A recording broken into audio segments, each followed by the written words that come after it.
hablaremos de la gripe aviar. La gripe aviar, también llamada influenza aviar, es provocada por infecciones del virus de la influenza tipo A en especies de aves. Es una enfermedad viral muy contagiosa y letal que puede causar la muerte en las aves infectadas. En el mundo se ha encontrado este tipo de virus en más de 100 especies diferentes de aves silvestres. Y si bien el virus aviar suele estar presente en las aves silvestres, también puede infectar a las aves domésticas e incluso mutar y propagarse a otros animales y hasta los humanos. En el caso de los humanos, el principal factor de riesgo para la infección por influenza aviar es el contacto directo con aves infectadas. Los síntomas de esta gripe son muy diversos según el virus que causa la infección, pero suelen ser similares a los de la gripe de temporada en los humanos. Y para conocer más sobre este tema, nos acompaña el doctor Carlos Jiménez Sánchez, docente e investigador de la Escuela de Medicina Veterinaria de la Universidad Nacional.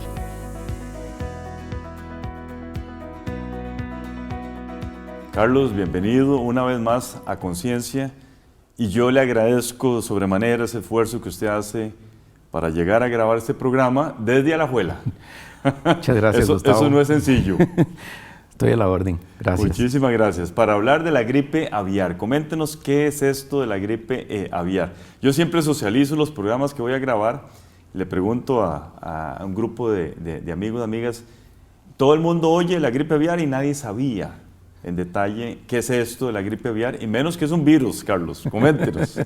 Bueno, esta es una enfermedad que fue descrita en 1878 en Italia por un investigador de apellido Perroncito. Perroncito. Sí, se le llamaba también peste aviar y también se le llama como influenza aviar.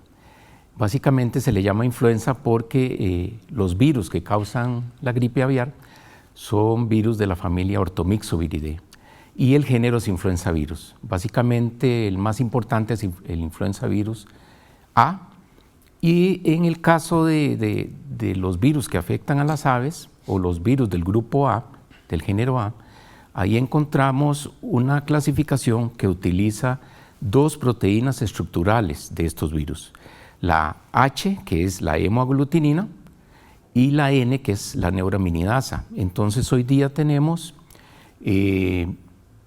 18 tipos de H y tenemos 11 tipos de N.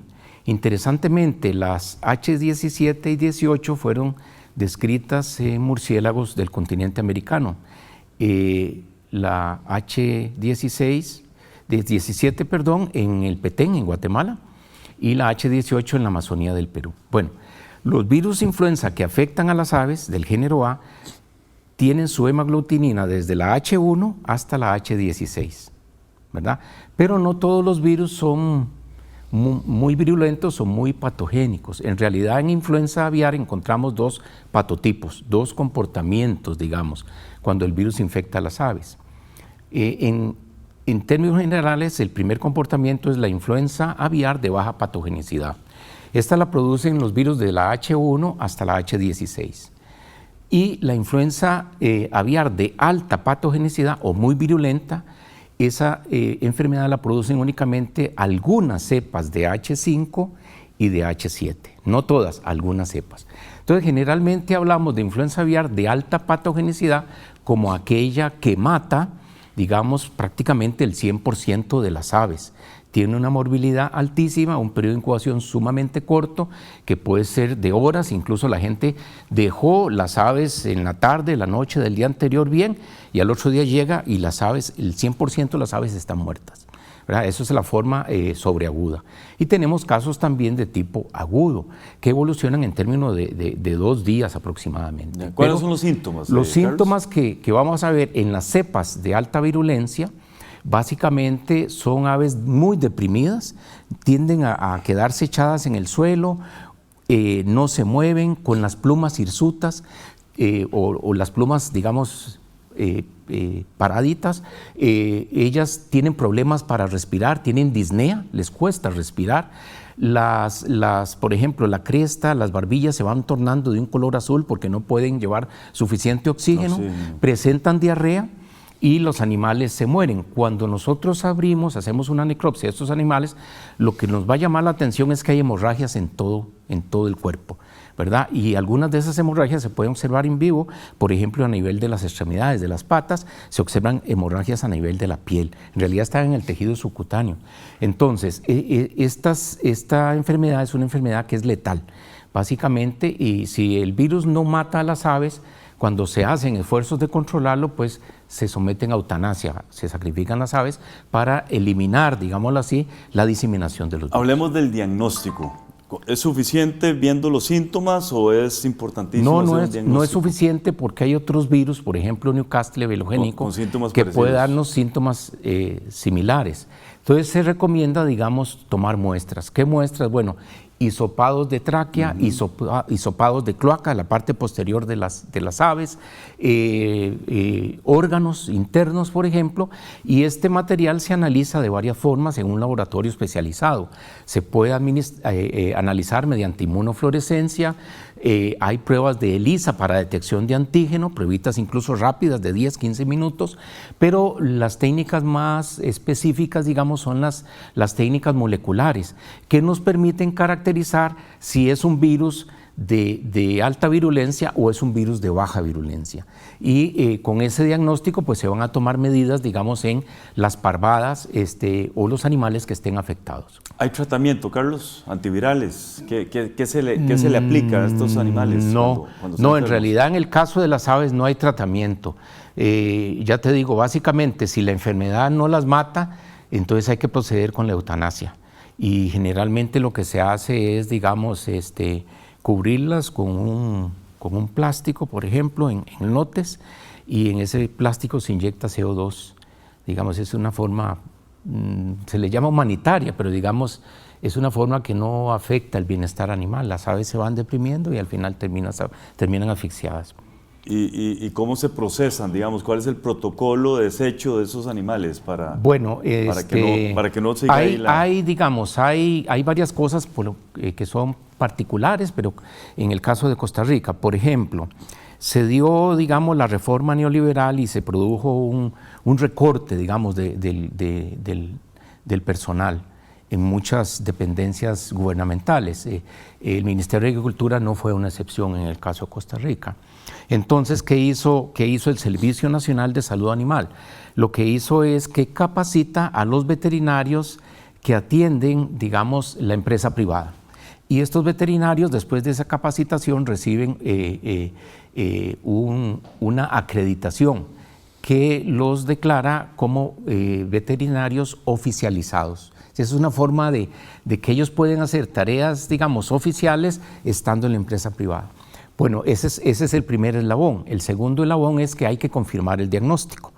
Y el tercer eslabón es que si el diagnóstico se confirma, pues hay que sacrificar las aves. ¿Qué es lo que se hace? Bueno, se hace un cordón sanitario, un anillo alrededor del foco.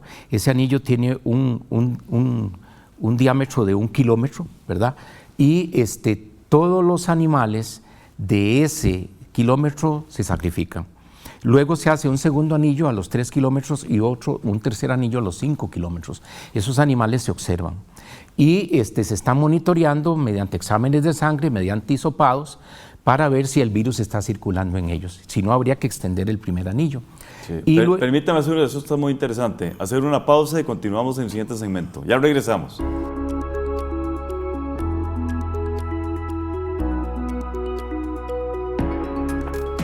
Las aves de corral que estuvieron infectadas con la gripe aviar pueden liberar el virus en sus heces y saliva hasta por un periodo de 10 días.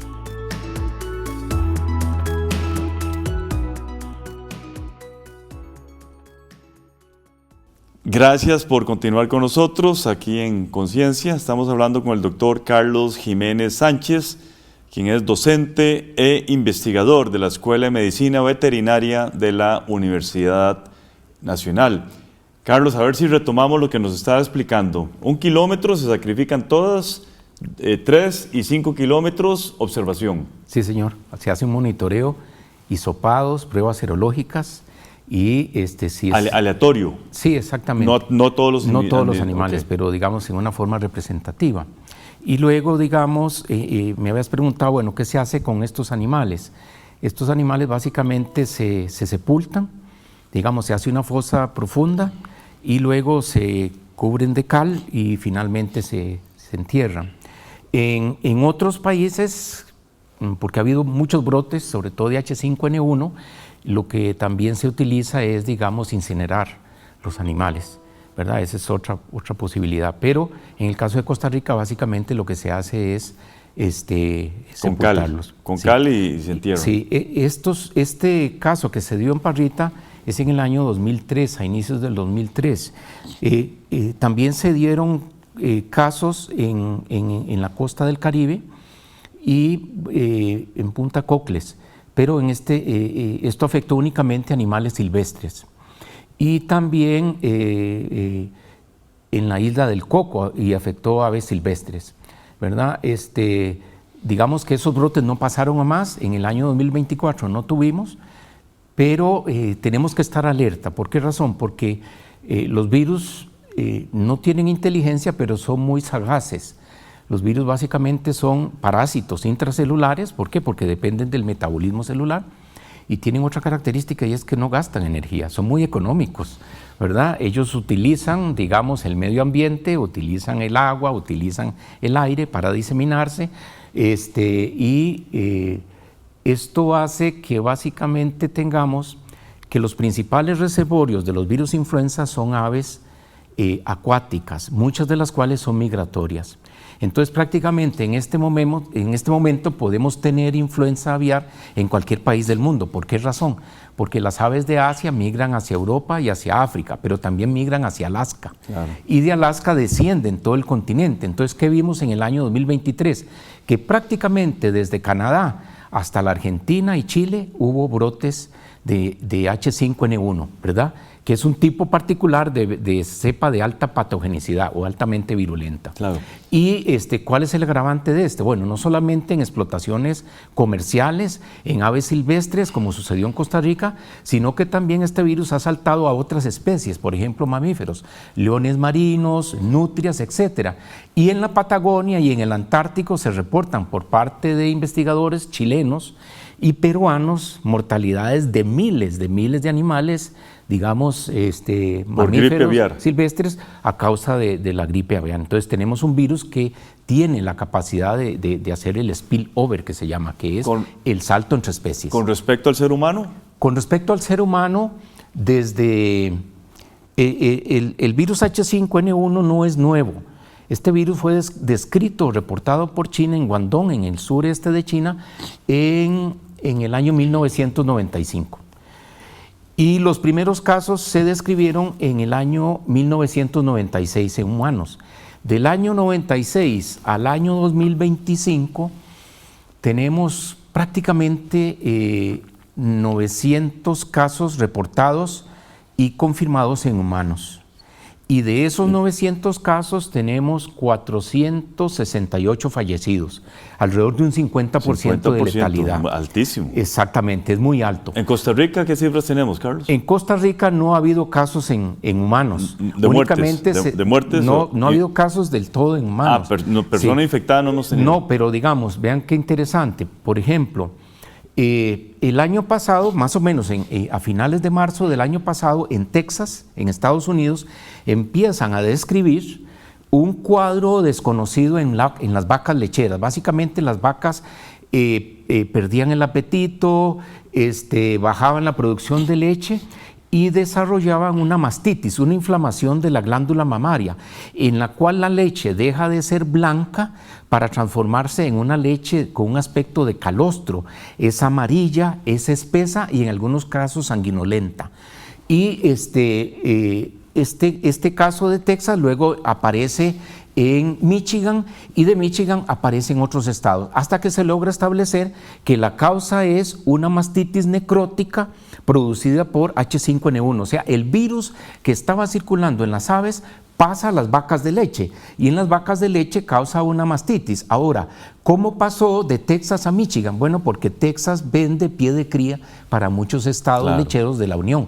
Entonces, en este momento tenemos 19, 20 estados y tenemos prácticamente 1000 actos en los cuales se ha presentado la infección. Eso es algo totalmente nuevo, aun cuando existían antecedentes en la literatura de la sospecha de infecciones por virus influenza en el ganado lechero. En Costa Rica no tenemos ningún caso. En Costa Rica, gracias a Dios, no tenemos. Está muy controlada. Tenemos que tener vigilancia en el sentido que ya no solamente los veterinarios del sector avícola, sino que los veterinarios del sector bovino, del sector ovino, del sector caprino, porque también el virus puede afectar esas especies, tienen que estar atentos a cualquier manifestación de una enfermedad que no hemos visto anteriormente. Los trabajadores de esas granjas avícolas, ningún reporte. Excelente pregunta, Gustavo. ¿Por qué razón? Bueno, porque sí.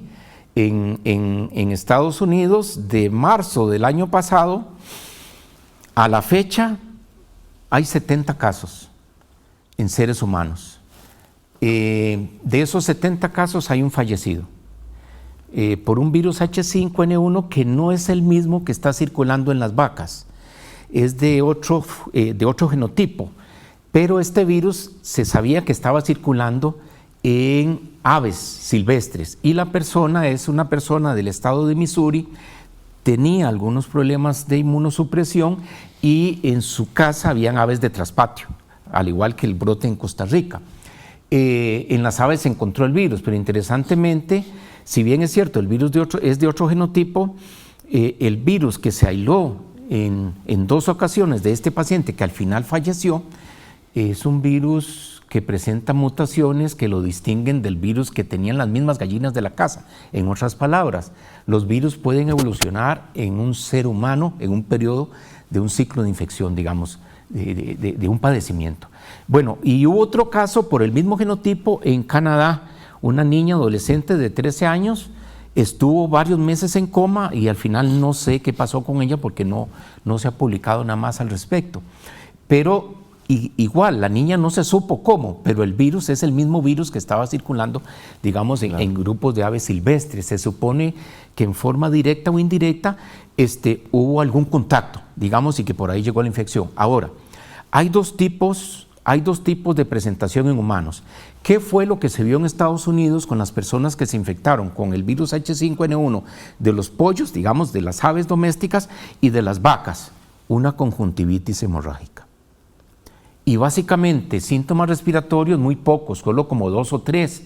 Y prácticamente, con excepción de estas 2 personas, que fue otro genotipo, pero fue H5N1, digamos, la evolución fue favorable. Entonces, se pone a hacer una investigación. Vamos a ver, los virus influenza... Sí, permíteme desarrollar eso en el siguiente segmento, porque no lo puedo interrumpir. Ya regresamos.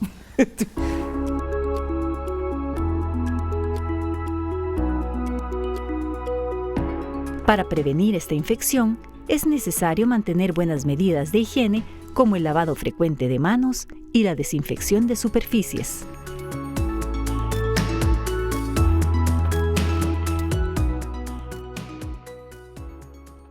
Gracias por continuar con nosotros. Conversamos con Carlos Jiménez Sánchez, docente investigador de la Escuela de Medicina Veterinaria de la Universidad Nacional.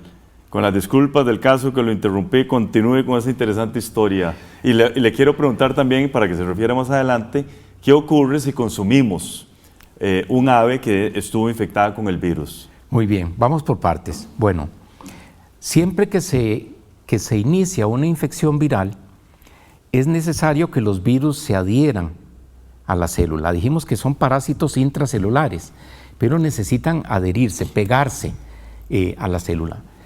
Los virus influenza tienen básicamente 2 receptores. Son receptores de ácido ciálico. El ácido ciálico lo encontramos en muchos órganos y en muchas superficies. La superficie respiratoria, por ejemplo, la superficie digestiva y también en la conjuntiva ocular. Bueno, ¿qué sucede? Que los virus aviares, digamos, el ácido ciálico está unido al azúcar de la leche, la galactosa, bueno, de la leche o de las frutas también. Y utiliza un residuo que es 2,3. Ese es el residuo, digamos, o el receptor que tienen las aves, tanto silvestres como domésticas. La gripe en humanos es producida principalmente por virus H1, H2 y H3. Esos son los virus pandémicos, ¿verdad? Pero ya les conté que ha habido casos de H5, de H7 y de H9 también.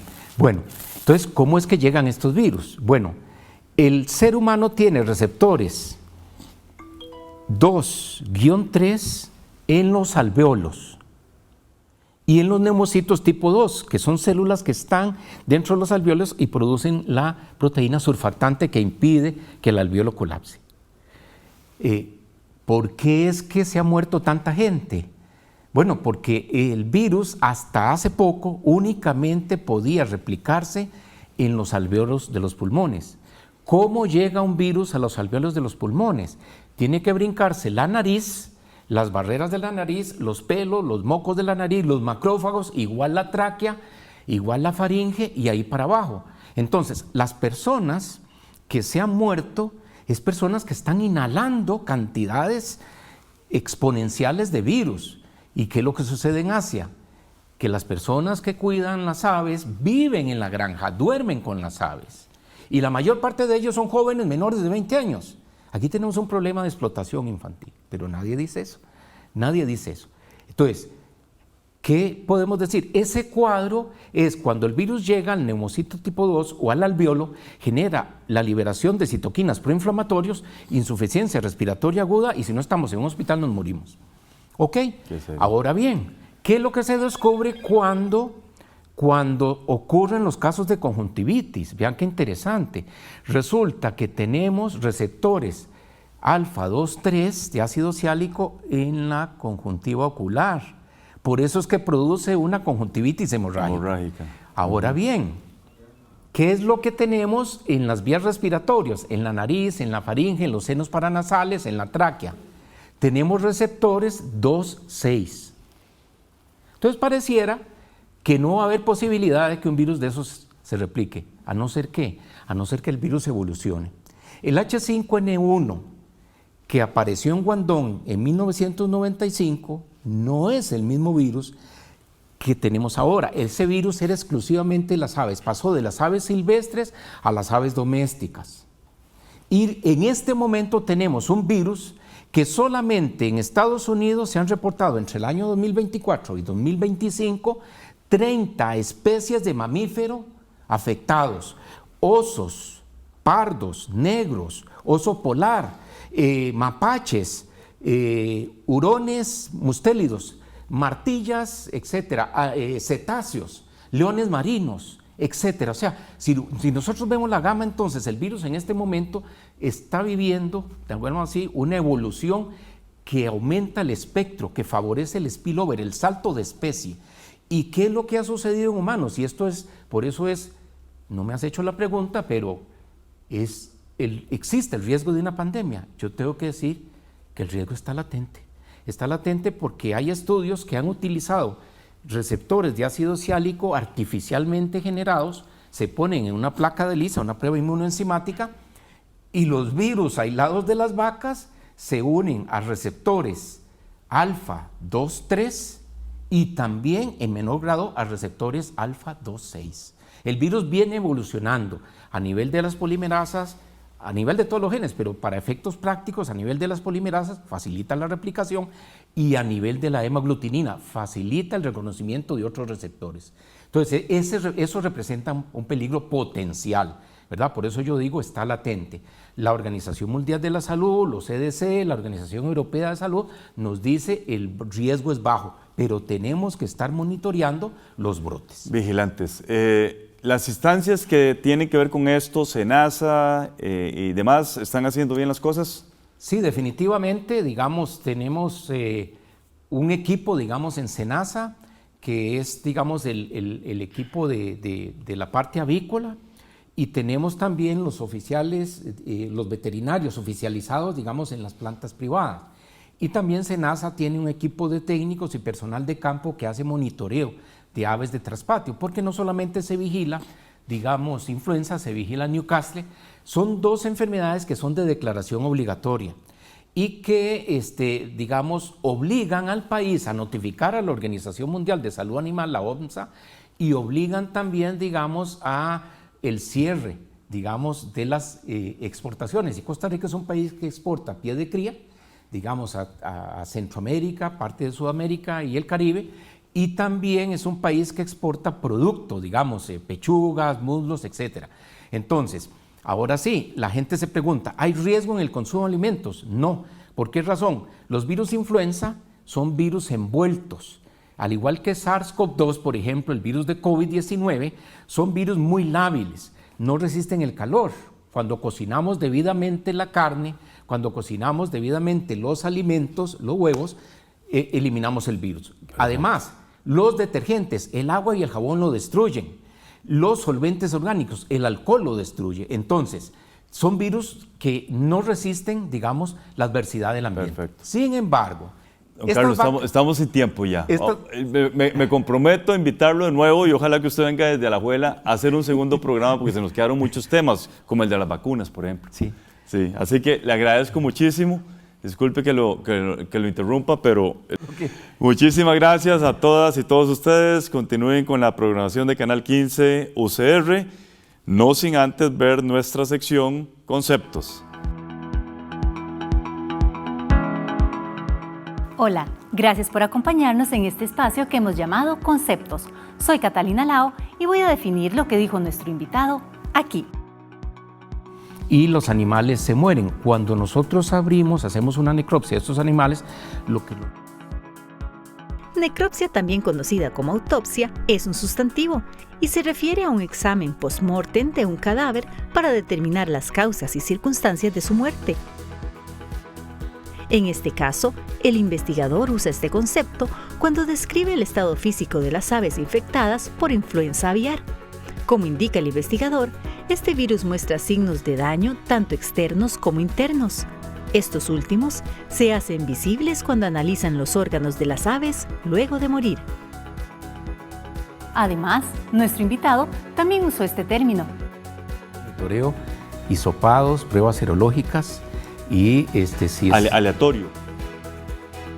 Una prueba serológica es un análisis de laboratorio que busca anticuerpos u otras sustancias en una muestra de sangre. Este tipo de exámenes ayuda a identificar si un organismo ha estado expuesto a una determinada enfermedad o agente infeccioso, o si su sistema inmunológico ha producido anticuerpos contra algún virus o bacteria. Aquí se usa este concepto cuando se habla del monitoreo que hacen de las aves que pudieron estar en contacto con otros animales infectados, para verificar el estado de salud de esas aves y tomar las respectivas medidas del caso. Estos fueron los conceptos del día de hoy. Muchas gracias por habernos acompañado y les espero en el próximo programa de Conciencia para seguir definiendo más palabras. Recuerden que pueden seguirnos por nuestras páginas de Facebook y YouTube. Hasta la próxima.